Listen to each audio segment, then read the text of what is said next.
Hello friends, Anika classes में आप सभी का स्वागत है। फ्रेंड्स, हम अपना चैप्टर भक्ति काल कर रहे थे और भक्ति काल में हम सूफी काव्य धारा कर रहे थे। तो कल जो हम कर रहे थे अपनी सूफी काव्य धारा, उसमें जो है हमारा टॉपिक अधूरा रह गया था, आज हम इसको कंप्लीट कर लेंगे। आज हम जो कवि पढ़ेंगे, जितने भी इम्पोर्टेंट सूफी काव्य धारा के इम्पोर्टेंट कवि हैं, उनकी रचनाओं के विषय में जो जो इम्पोर्टेंट बातें हैं, आज हम उनको करेंगे। सबसे पहले जो कवि है वो है मलिक मोहम्मद जैसी। 1492 से 1542 ईस्वी तक इनका जन्म समय रहा है।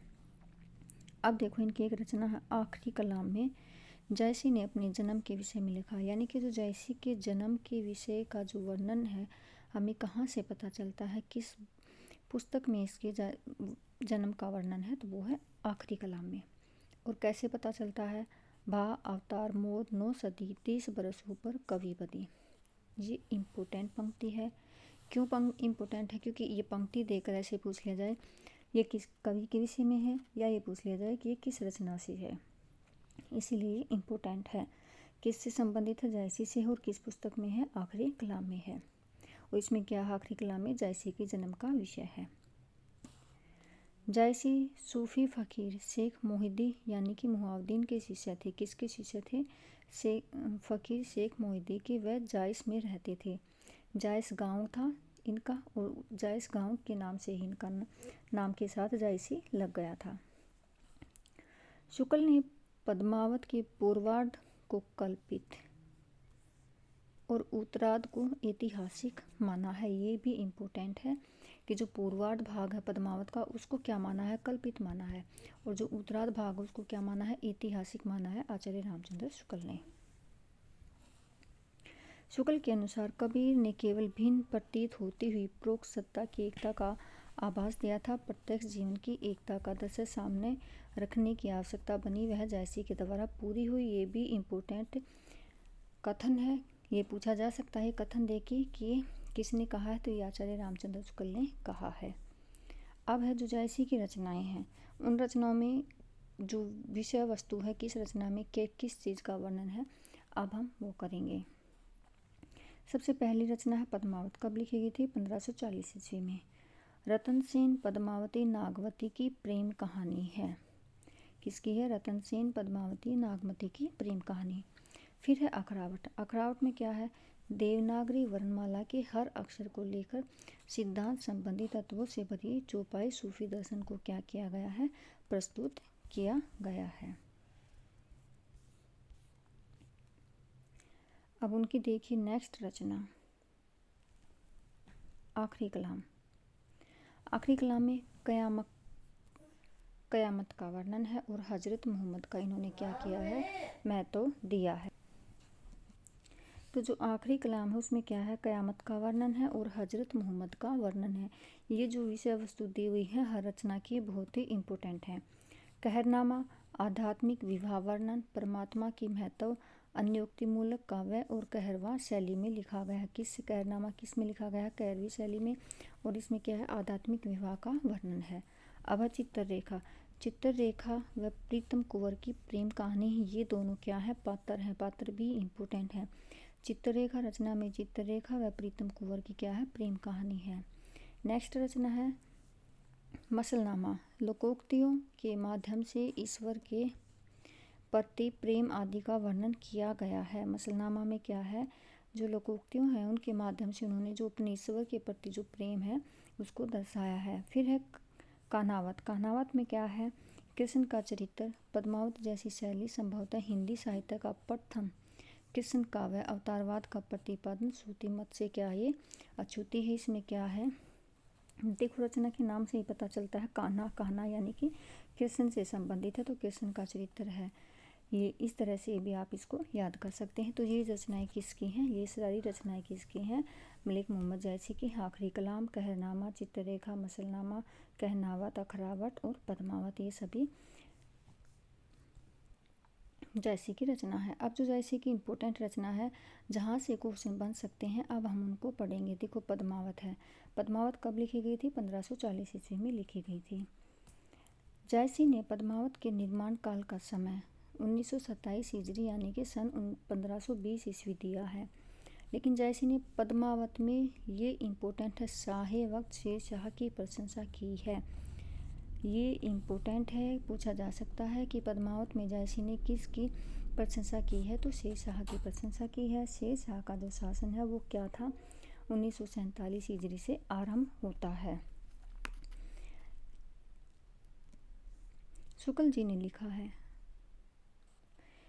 इस दशा में यही संभव जान पड़ता है कि कवि कुछ थोड़े से पद तो सन 1520 ईस्वी में बनाए थे, पर ग्रंथ को 19 या 20 वर्ष पीछे शेरशाह के समय पूरा किया था। पीछे यानी कि बैक साइड में नहीं, आगे की तरफ। शुक्ल जी जब भी पीछे लिखते हैं तो ये समझिए कि जो आगे का जो समय है उसके बारे में लिखते हैं। अतः पद्मावत का सही समय 1540 यानी कि 947 ईजरी मानना ही तर्कसंगत है, और मोस्टली जो विद्वान उन्होंने 1540 ही माना है। सन 1540 ईस्वी को ही डॉक्टर नगेंद्र द्वारा संपादित इतिहास व बच्चन सिंह के इतिहास ग्रंथ में सही माना गया है। और किस ग्रंथ में माना गया है, डॉक्टर नगेंद्र ने जो ग्रंथ संपादित किया था वो, और जो बच्चन सिंह का इतिहास ग्रंथ है उसमें भी 1540 ही माना है पद्मावत का समय। यहाँ तक कि बच्चन ने सन 9 यानी कि 927 आहा, ये किस में है, पद्मावत के विषय में लिखा था जयसी ने, को नकल की गलती मानते हुए सन 947 आहा को सही माना है। अब देखो, जो बच्चन ने जो 27 है, 27 की जगह क्या माना है, 47 को सही माना है। लेकिन जब पद्मावत में जो पहली पंक्ति दी हुई है उसमें ये है कि सन 927 आहा, तो बच्चन ने इसको क्या माना है, गलत माना है। कवि ने पद्मावत के निर्माण काल के विषय में लिखा है, सन 927 आहा कथा आरंभ बैन कवि कहा। ये इम्पोर्टेंट है, ये पंक्ति देकर पूछ ली जा सकती है कि किस रचना के विषय में लिखा गया है, तो ये पद्मावत की किसने लिखी है, जयसी ने। इसे अवधि का प्रथम महाकाव्य माना जाता है। इसमें 57 खंड है, ये खंड भी बहुत ही ज़्यादा इम्पोर्टेंट है, याद करने हैं।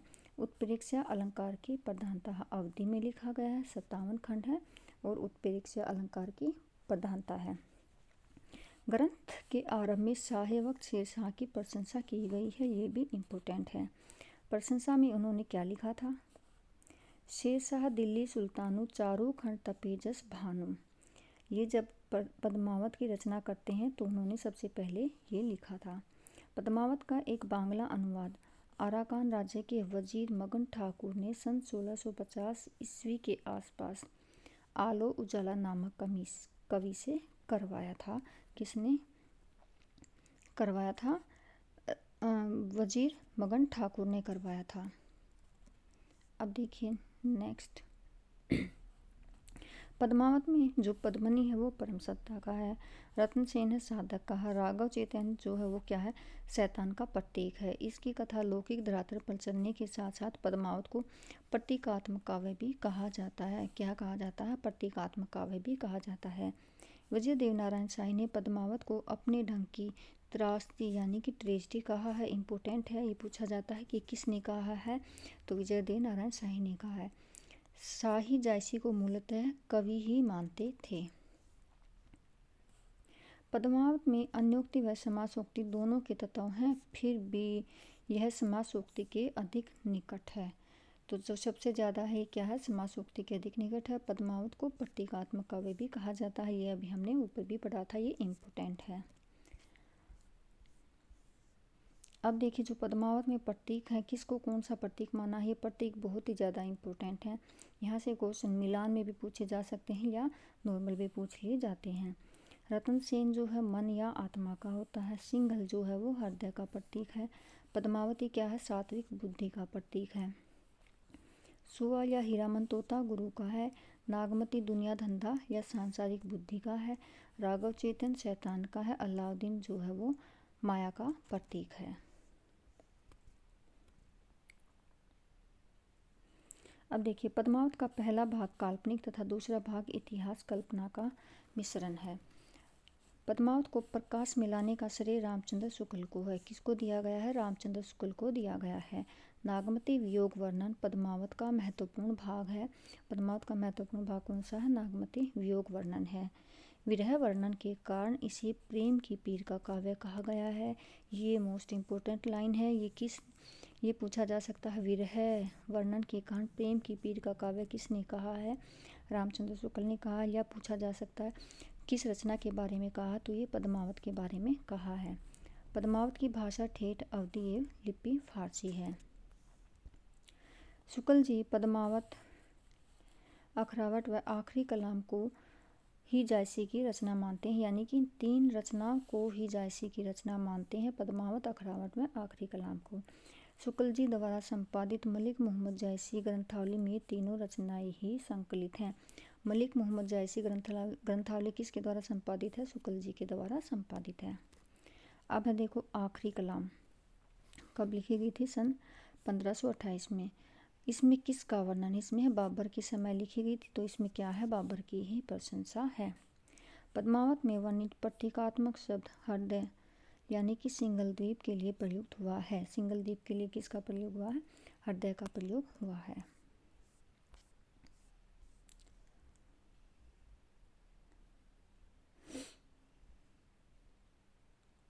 अब देखिए नेक्स्ट कवि हैं मंजन। मंजन की रचना कौन सी है? मधुमालती है। मधुमालती हिंदी का प्रथम प्रेमाख्यान काव्य है जिसमें बहुपत्नीवाद का अभाव है। मधुमालती में मनोहर जो नायक है, मधुमालती जो नायिका है, राजकुमारी कहाँ की है? महारस नगर की है, कि प्रेम कथा है।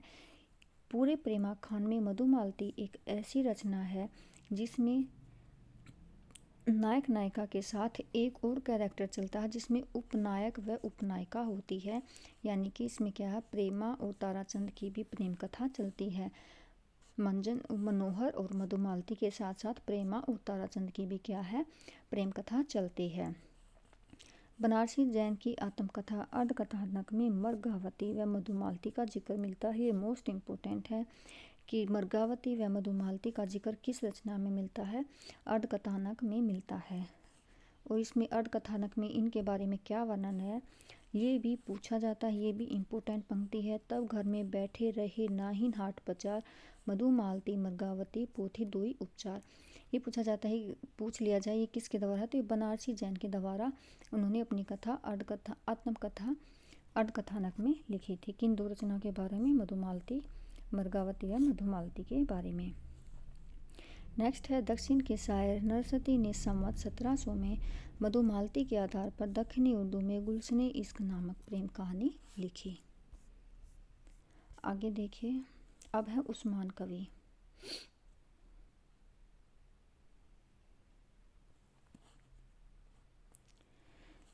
उस्मान किसके समकालीन थे? उस्मान जो है वो जहांगीर के समकालीन थे। ये हाजी बाबा यानी कि जो हाजी बाबा चिश्ती वंश के थे उसके क्या थे? शिष्य थे। किसके शिष्य थे? हाजी बाबा के थे, जहांगीर के समकालीन थे। उस्मान ने चित्रावली में स्पष्ट रूप से रचना का उद्देश्य अपने अमर होने की इच्छा बताई है। किस रचना में? चित्रावली में। और उन्होंने साथ में कहा कि चित्रावली से बढ़कर प्रेम कथा लिखने की चुनौती दी। उन्होंने कहा कि इससे बढ़कर प्रेम कथा कोई लिखकर दिखाए। चित्रावली में इन्होंने किस किस का वर्णन किया है? कौन कौन से देशों का वर्णन किया है? देखो काबुल, बस्खा, खुरासान, रूस, शाम, मिस्र, इस्तांबुल, गुजरात, सिंघल द्वीप आदि जगहों का क्या है? उल्लेख मिलता है। इसमें तत्कालीन राजनीतिक व्यवस्था के प्रति सतर्कता थी, इसलिए अंग्रेजों का भी क्या है इसने उल्लेख किया है। और क्या? वलंदीप देखा अंग्रेजा जहाँ तहाँ जाई जेही कठिन करेजा। ये इम्पोर्टेंट है क्योंकि ये पूछी जाती है कि किसकी है, तो ये उस्मान की है। चित्रावली कब लिखी गई थी? 1613 ईस्वी में। चित्रावली की रचयिता उस्मान ने अमर होने की इच्छा के उद्देश्य से क्या है? इस रचना को रचा था। इन्होंने अन्य कवियों को अपनी रचना से उत्कृष्ट रचना करने की चुनौती देते हुए कहा, जाकी बुद्धि हुई अधिकाय आन कथा एक कही बनाई। इम्पोर्टेंट है कि पूछा जा सकता है किसने कहा था? उस्मान ने कहा था। किस रचना के संदर्भ में कहा था? चित्रावली के संदर्भ में कहा था। चित्रावली के आरंभ में कवि ने सतूती के उपरांत पैगंबर व 4 खलीफाओं की, बादशाह जहांगीर की, शाह निजामुद्दीन और हाजी बाबा की प्रशंसा की। ये भी मोस्ट इम्पोर्टेंट है कि चित्रावली में किस किस का प्रशंसा की गई है। अब है नेक्स्ट कवि नूर मोहम्मद। नूर मोहम्मद मोहम्मद शाह के समकालीन थे। इनकी फारसी में एक रचना रोज़तुल हकायक मिलती है। नूर मोहम्मद ने अनुराग बांसुरी में दोहे की जगह बरवे का प्रयोग किया था। इस कृति में तत्कालीन हिंदी उर्दू भाषाई विवाद का भी प्रभाव है। इसमें अंतःकरण, चित्त, बुद्धि आदि रूपकों के माध्यम से इंद्रिय विरोध तथा अध्यात्म का संदेश है। इसमें क्या तत्सम शब्दों का अधिक प्रयोग हुआ है। इंद्रावती में शासक मोहम्मद शाह की प्रशंसा की गई है। किसकी प्रशंसा है? मोहम्मद शाह की प्रशंसा की गई है। अब जो इम्पोर्टेंट कवि थे उनके बारे में हमने पढ़ लिया है। अब जो सूफी काव्यधारा है उसमें अन्य कवि कौन हैं और क्या कौन कौन सी रचनाएं की हैं, अब हम एक बार उनके बारे में जान लेते हैं। तो सबसे पहले आते हैं जान कवि। इन्होंने कुल कितने ग्रंथ लिखे थे? 78 ग्रंथ लिखे थे। सूफी काव्यधारा में सबसे ज़्यादा प्रेमा खान जो काव्य लिखे वो किसने लिखे थे? जान कवि ने लिखे थे। कितने लिखे थे? 29 प्रेमा खान काव्य लिखे थे। जो प्रेमा खान काव्य परंपरा की संख्या में क्या है? सर्वाधिक है।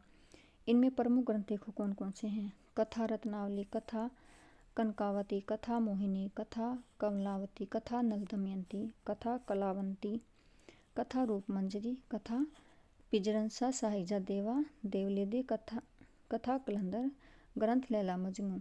जॉन प्रथम हिंदी कवि हैं जिन्होंने फारसी में, देखो ये हिंदी के प्रथम ऐसे कवि हैं जिन्होंने फारसी के लैला मजनू आख्यान को लेकर ग्रंथ लैला मजनू की रचना की। जॉन की भाषा राजस्थानी प्रभावित ब्रज है। शुक्ल जी ने सूफी काव्य परंपरा में सूरदास नामक एक पंजाबी कवि को एकमात्र हिंदू कवि माना है। ये इम्पोर्टेंट है। जिसने नल दमयंती नामक प्रेम कथा लिखी थी। इंद्रावती प्रेमा खान से सूफी आख्यान काव्यों की अखंडित परंपरा की समाप्ति मानती हैं। अष्टछाप कवि नंददास द्वारा रूपमंजरी प्रेमा खान काव्य है। रूपमंजरी जो है वो कैसा काव्य है? प्रेमा खान काव्य है। इसमें रूपमंजरी व कृष्ण के प्रेम का क्या है? चित्रण है। नेक्स्ट देखिए सूफी काव्य में और कौन से कवि हैं? दुख हरनदास, इन्होंने कौन सी रचना लिखी थी? पू पावती की रचना है। इसमें सिर्फ जो रचना है और इनके रचनाकार हैं ये याद करने। दुख हरनदास की रचना कौन सी है? पुह पावती है। गणपति करत माधवानल काम कंडला, इसमें क्या है? केवल दोहों में रचना है। कवि के आरंभ में कवि ने अपना परिचय ने क्या कामदेव की स्तुति की है। ये इम्पोर्टेंट है कि जो माधवानल काम कंडला उसमें गणपति ने किसका परिचय किया है? कामदेव की क्या की है? स्तुति की है। ढोला मारूरा दोहा, ढोला मारूरा दोहा कल्लोल कवि द्वारा रचित है, परंतु इसे प्रेमाख्यान रोमांस काव्य श्रेणी में नहीं रखा जाता क्योंकि इसमें विवाह पूर्व प्रेम व नायिका प्राप्ति के लिए सूर्य की व्यंजना का अभाव है। इसमें केवल दोहों का प्रयोग है। वह भाषा राजस्थानी है। चिताई वार्ता किसकी है? नारायण दास की है। हमें ये याद रखना, चिताई वार्ता किसकी है? नारायण दास की है। यूसुफ जुलेखा में जुलेखा यूसुफ के लिए सब कुछ त्याग कर अध्यात्म ग्रहण कर लेती है। प्रेमा खान काव्यों में ये इम्पोर्टेंट है, जो प्रेमा खान काव्य है उसमें ये इम्पोर्टेंट है। 5 चौपाइयों के बाद एक दोहा देने की परंपरा किस किस रचना में? देखो 5 चौपाइयों के बाद मृगावती, मधुमालती, इंद्रावती, सत्यवती कथा, चंदायन, इन रचनाओं में क्या है? 5 चौपाइयों के बाद एक दोहा देने की परंपरा है। माधवानल काम कंडला में 5 चौपाइयों के बाद एक दोहा के स्थान पर सोरठा दी है। ये मोस्ट इम्पोर्टेंट है।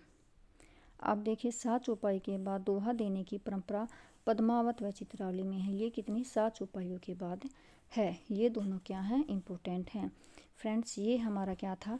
सूफी काव्यधारा हमारा पूरा हो गया है। अब हम नेक्स्ट वीडियो में अपनी राम काव्यधारा क्या करेंगे? शुरू करेंगे। तब तक आप इनको क्या है? रिवीजन करते रहिए।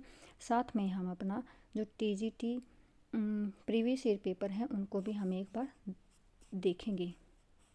Thank you.